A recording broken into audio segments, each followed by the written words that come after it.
Today, we're answering the internet's most searched triathlon questions. Starting with, is it pronounced triathlon or triathlon? It's triathlon. There is no second A in the word triathlon. It is not triathlon, it is triathlon.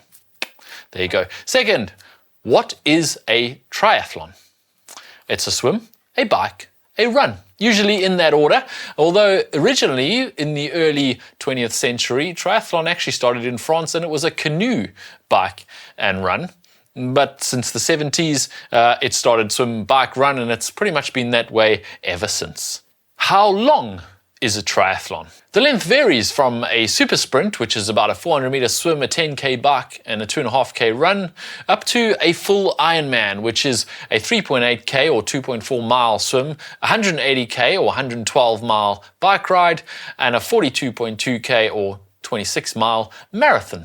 The most common distances are the sprint and Olympic distance, the sprint being half of the Olympic or standard distance, which is a 1,500-meter swim, a 40-kilometer bike, and a 10-kilometer run. And then the other really popular distance is the half Ironman, or 70.3 as it's called, which is a 1.9k swim, a 90-kilometer bike, and a 21-kilometer half marathon run. The total distance being 70.3 miles, hence the name Ironman 70.3. Is a triathlon swim always first? And also, why is triathlon in that order? The answer is yes, the swim is almost always first, although there is occasionally a mix-up on that. And the reason that the swim is always first is because the swim is essentially the most dangerous, and so for a safety aspect, it just makes most sense to have it first, not when you're already exhausted from the bike and run. How fast are the best triathletes? They're fast, really fast. I mean, they may not win races against their single sport swim, bike, run counterparts, but they'd probably hold their own against them. For a standard distance or Olympic distance triathlon, the top men are doing about an hour 45, the top women about an hour 55, and running that last 10k in under 30 minutes for the men and under 33 minutes for the women. They're fast. What do you wear for a triathlon?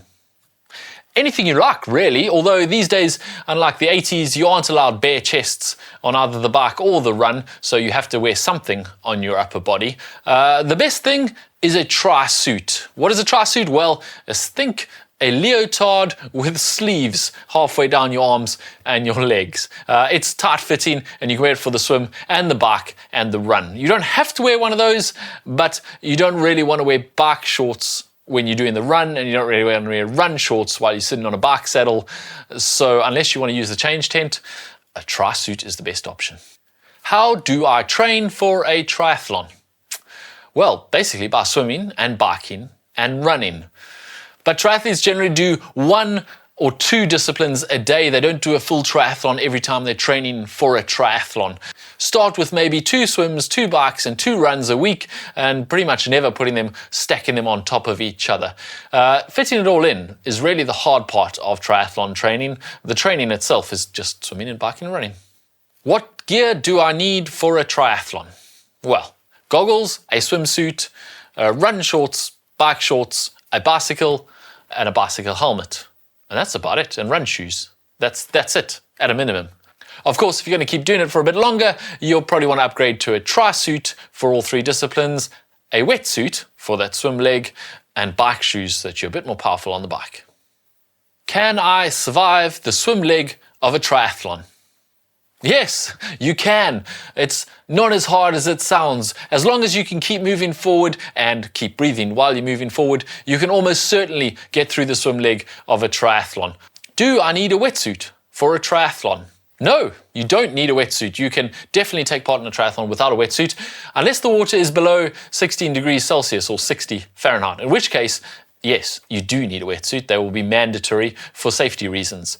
Above 24.5 degrees Celsius or 76 Fahrenheit, they are not allowed. You may not wear a wetsuit, also for safety reasons, because they don't want people overheating. But between 16 and 24.5 degrees Celsius, you can wear a wetsuit, and you probably should because they're a lot faster. What bike do I need for a triathlon? Any bike will do. Most triathlons will allow absolutely any bike into transition for your bike leg, except e-bikes, obviously. You can't take an e-bike to a triathlon. Long distance triathlons might also ban mountain bikes, mostly because they're simply too slow to make the cutoff time when you go in a really long distance triathlon. So then you'll need a road bike or a triathlon bike. Also, make sure your road bike is roadworthy, as in the tires are safe and the brakes work, because they will check it when you check it into transition. How do you pee in a triathlon? Well, the preferred option is to stop at a porta potty, and they are available at all aid stations, generally at all triathlons. The elites, however, don't stop at aid stations, if you catch my drift. I mean, you're already wet anyway. Can you walk in a triathlon? Yes, you definitely can walk in a triathlon. The goal is to get across the finish line as fast as possible, of course, and walking is a lot slower.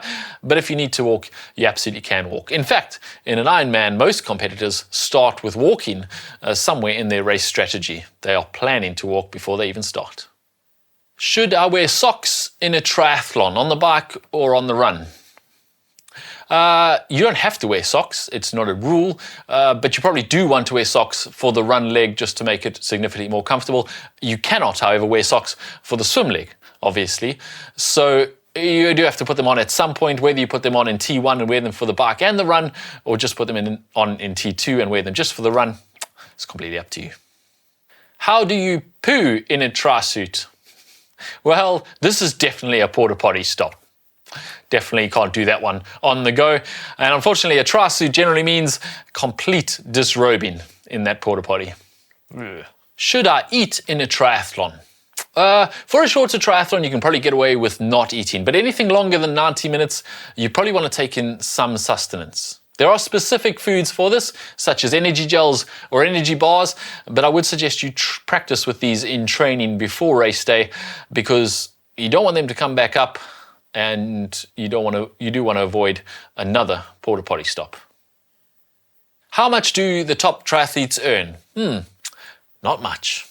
In 2022, only the top 10 earners in triathlon, male and female, earned over $250,000 in prize money for the whole year. And that obviously excludes sponsorships and endorsements, but this is not golf or tennis money. Why is triathlon so popular? Well, I don't know. My answer would be because it's the challenge. It is very challenging, but it's also something that everybody can do. Everyone can swim, or at least keep their head above the water. They can ride a bicycle and they can run. And then the challenge is obviously putting all those together. It is very simple to do, but very challenging to do well. And so the pursuit of excellence is something that just keeps on challenging you and challenging you and challenging you. And it's very, very rewarding when you cross that finish line and finish your triathlon. Well, I hope we've answered your question as one of the questions here today. If you have any more questions, I guess you can drop them in the comment section down below, or just type it into Google, I suppose. Thanks for watching, and happy triathloning.